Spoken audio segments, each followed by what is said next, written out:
మన స్టాక్ మార్కెట్‌లో option trading చేసేటప్పుడు ఆ చార్ట్‌లో బ్రేక్‌ఔట్ అయితే చూస్తూ ఉంటాము. అయితే ఈ బ్రేక్‌ఔట్ వెనకాల ఉన్న గేమ్ ప్లే ఏంటో ఇప్పుడు క్లారిటీగా ఎక్స్‌ప్లెయిన్ చేస్తాను వినండి. ఫస్ట్ ఆఫ్ ఆల్ మనం తెలుసుకోవాల్సింది ఏంటంటే చార్ట్‌లో బ్రేక్‌ఔట్ కనిపించినప్పుడు ఆ బ్రేక్‌ఔట్ అనేది దానంతట అదే క్రియేట్ అవ్వదు. దాన్ని ఎవరో ఒకరు క్రియేట్ చేస్తారు. ఆ క్రియేట్ చేసేదే బిగ్ ప్లేయర్స్.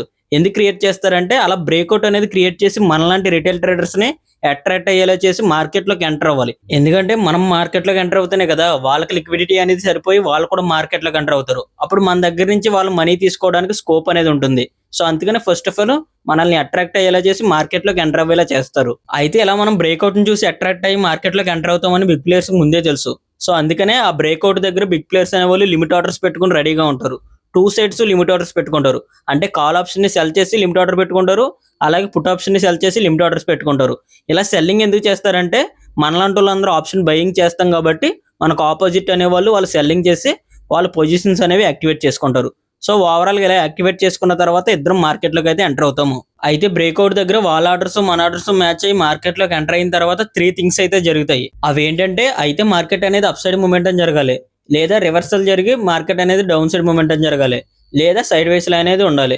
సో, ఓవరాల్‌గా 3 థింగ్స్ అయితే జరుగుతాయి.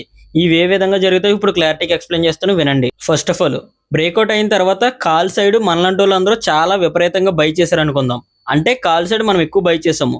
అంటే మనకు మార్కెట్ అనేది అప్ సైడే వెళ్తేనే ప్రాఫిట్‌లొస్తాయి. సో, ఇలాంటప్పుడు మార్కెట్ అనేది డౌన్ సైడ్ వెళ్తుంది. ఎందుకంటే మనకు అపోజిట్ బిగ్ ప్లేయర్స్ అనేవాళ్ళు కాల్ ఆప్షన్‌ని సెల్ చేశారు కాబట్టి, వాళ్ళకి మార్కెట్ కిందకి వెళ్తే మనీ అనేది వస్తుంది. సో, అందుకని అది ఫేక్ బ్రేక్‌ఔట్ అవుతుంది. ఇంకా నెక్స్ట్ నంబర్ 2 చూసుకుంటే పుట్ సైడ్ పొజిషన్స్ అనేవి మనలాంటోళ్ళు ఎక్కువ తీసుకున్నారనుకుందాం. సో, వాళ్ళు కూడా మనతో పాటు పుట్‌ని సెల్ చేస్తారు. సో, అప్పుడు ఆటోమేటిక్‌గా మనకేమో డౌన్ సైడ్ వెళ్తే ప్రాఫిట్ వస్తుంది. వాళ్ళకేమో అప్ సైడ్ వెళ్తే ప్రాఫిట్ వస్తుంది. సో, మార్కెట్ అనేది వాళ్ళ కంట్రోల్‌లో ఉంటుంది కాబట్టి వాళ్ళు మార్కెట్‌ని అప్ సైడ్ మొమెంటం చేస్తారు. సో, అప్పుడు ఆటోమేటిక్‌గా మన స్టాప్ లాస్‌లు అనేవి హిట్ అయ్యి వాళ్ళకి ప్రాఫిట్ వస్తుంది. ఇంకా నెక్స్ట్ నంబర్ 3 చూసుకుంటే మనలాంటోళ్ళు అనుకోకుండా కాల్ ఆప్షన్‌ని, పుట్ ఆప్షన్‌ని సమానంగా బై చేశారనుకుందాం. అంటే 2 సైడ్స్ మాక్సిమం సిమిలర్ గానే ఉన్నాయి. అప్పుడు ఆటోమేటిక్‌గా బిగ్ ప్లేయర్స్ అనేవాళ్ళు 2 సైడ్స్ లిమిట్ ఆర్డర్స్ పెట్టారు కాబట్టి వాళ్ళకి ఎలాగున్నా సరే మార్కెట్‌లోకి మనీ అయితే ఎంటర్ అవుతుంది. ఆటోమేటిక్‌గా వాళ్ళ కాంట్రాక్ట్స్ అనేవి ఎగ్జిక్యూట్ అవుతున్నాయి. అయితే ఇలా ఎగ్జిక్యూట్ అయిన తర్వాత మార్కెట్ ఎటు మొమెంటం చేసినా ఆటోమేటిక్‌గా ఒకళ్ళకి ప్రాఫిట్ వచ్చేస్తుంది. అంటే కాల్ సైడ్ ఉన్నారు, పుట్ సైడ్ ఉన్నారు మనలాంటోళ్ళు. అంటే అప్ సైడ్ మొమెంటం చేస్తేనేమో కాల్ సైడ్ వాళ్ళకి ప్రాఫిట్ వచ్చేస్తుంది. అదే డౌన్ సైడ్ మొమెంటం చేస్తేనేమో పుట్ సైడ్ వాళ్ళకి ప్రాఫిట్ వచ్చేస్తుంది. సో, అప్పుడు బిగ్ ప్లేయర్స్ ఏం చేస్తారంటే తెలివిగానే మార్కెట్ అనేది సైడ్ వేస్‌లో ఉంచుతారు.